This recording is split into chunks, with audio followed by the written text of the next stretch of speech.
welcome back. Today I've got another Super Duty related video, and it pertains to the speedometer not working or working intermittently along with the ABS light flashing. This problem crept up on me last fall. I thought I had a pigtail issue because it came up as a P500 and primarily a circuit. I've come to find out that when I see a code for a sensor, more often than not, in my experience, it's been the wiring due to a rodent, a rock, or just a break from being flexed a lot.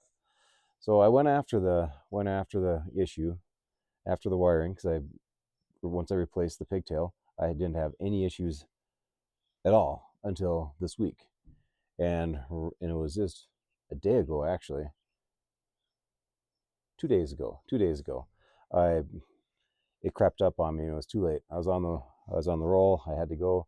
I had to get out of town, and so I didn't have any time to fix it. So I just used the GPS as this thing was just going down the road, cutting in and out. But I'm going to show you what my problem was. I'm going to show you that I didn't have to have any fancy tools. Didn't have to use my scan tool or my multimeter to actually fix this problem. They did shed light on the fact that my speedometer was intermittently working. That's about all they did, everything I could see on the dash. But I'm going to show you what the problem was. Show you what the actual problem is. I'm going to show you what I replaced underneath, as far as and where it was in particular. The speed sensor pigtail is what I replaced last fall, when I thought I had the problem solved until 2 days ago. Here's the speed sensor, which can be definitely the source of a P500 code and the speedometer not working.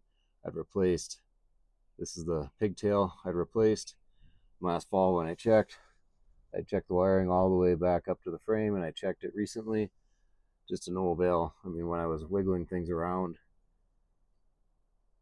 I wasn't getting the light to flicker at all. So I just started at the back of the truck and then moved to the front. I also ended up replacing the sensor itself, just because it's like I was grasping at straws. I thought, well, it's not going to hurt to have a spare one around, and my gut intuition was right. It wasn't the speed sensor. So now let's go to the front of the truck and I'll show you what I found. Simple. It only took an 8mm socket and a ratchet to fix this problem. The problem was a very simple one, and I happened to stumble across somebody else in a really old forum post, because when I gotten to my destination where I'm currently at, I went through shaking and poking and prodding and moving wires, because this thing, every time I hit a significant bump, I should say, I would lose the speedometer and the ABS light would flicker. So I knew it had to be something to do with a wire or something being jarred, because I was getting jarred, and then simultaneously I'd lose the connection. So right down and behind the driver's side headlight, right here, this ground wire, this bolt had come loose back and forth, and that's all it was. Well, there you have it, folks. My experience of my speedometer and ABS light and transmission light flickering, which I hadn't, overdrive light flickering, which I hadn't mentioned before.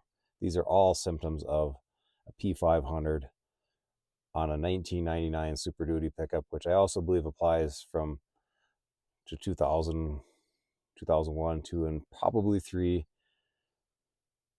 and even quite possibly later.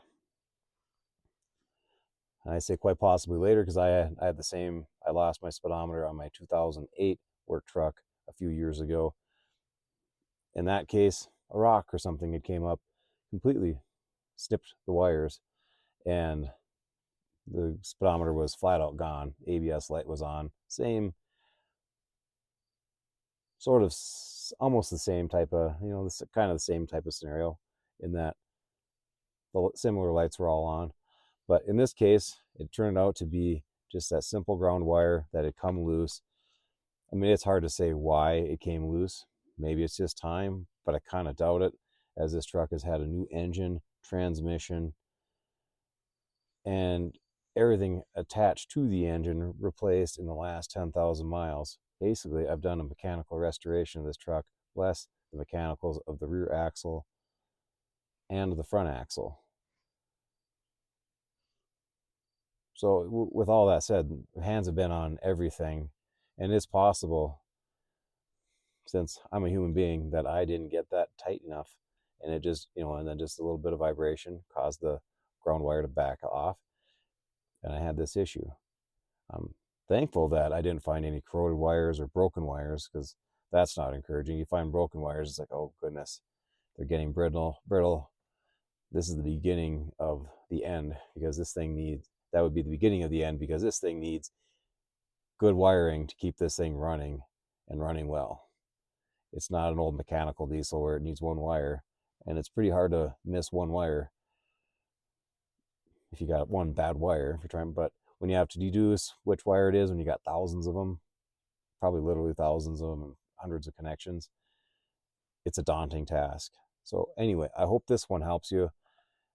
I kind of got the lead as I was searching through the internet. Unfortunately, I couldn't even begin to tell you how I stumbled across one guy making a comment about it. So I was like, I'm going to start checking the ground. So if you ever have this situation, it could be anything else, Toyota, Chevy, whatever, start checking your grounds, before you just automatically assume that sensor's bad. And for that, you don't even necessarily need a wiring diagram. But anyway, I hope this helps, because if you are watching this, the chances are you are in the same situation that I am, and you might not have all the shop resources because you're probably away from home. But anyway, thanks for watching. If you know somebody who could use this information, share it with them.